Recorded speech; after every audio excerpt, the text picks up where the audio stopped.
Subject ম্যাপিংয়ে শুধুই বাড়ছে জিপিএ-5 পাওয়ার সংখ্যা, বাড়ছে না শিক্ষার মান। সুবিধা পাচ্ছে অগ্রসর শিক্ষার্থীরা, কিন্তু দুর্বলরা আরও পিছিয়ে পড়ছে।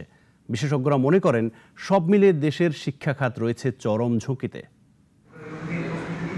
শিক্ষা খাতে বিপর্যয় আনা টার্ম পরীক্ষা ছাড়া পরীক্ষার্থীদের মূল্যায়ন বা সাবজেক্ট ম্যাপিং প্রথম আসে ২০২০ সালে করোনা মহামারীর কারণে। এরপর জুলাই বিপ্লব সহ বিভিন্ন ইস্যুতে এই পদ্ধতির পুনরাবৃত্তি দেখা যায়। কিন্তু হতাশাজনকভাবে এবছর কিছু সংখ্যক শিক্ষার্থী অকৃতকার্য হলে দাবি ওঠে অটো পাসের।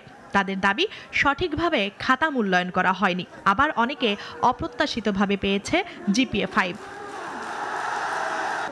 আন্দোলন করে পরীক্ষা বাতিল, ম্যাপিং সিস্টেমে অকৃতকার্য শিক্ষার্থীদের শিক্ষা বোর্ড ভাঙচুরের ঘটনাগুলোকে নেতিবাচকভাবে দেখছেন সংশ্লিষ্টরা।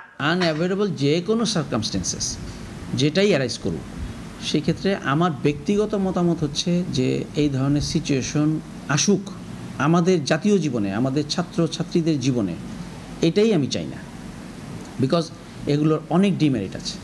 আমরা বাধ্য হয়েছি, কোভিড ছিল, সেই সিচুয়েশনটা আনঅ্যাভয়েডেবল ছিল, আমরা বাধ্য হয়েছি ম্যাপিং সিস্টেমে। এরপরে পরের বছর আমরা আমাদের সিলেবাসকে কার্টেল করেছি, সেটাও একটা লো ফল। শিক্ষাবিদরা বলছেন এ পদ্ধতিতে শিক্ষার্থীরা তাদের মেধা ও দক্ষতা মূল্যায়নের সুযোগ পাচ্ছে না।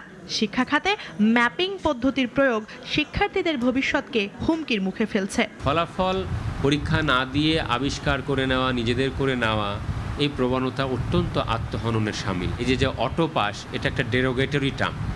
এই টার্মটার বদৌলতে তুমি পাশ করে যাবে, সারা জীবন ওই কলঙ্ক বইতে হবে।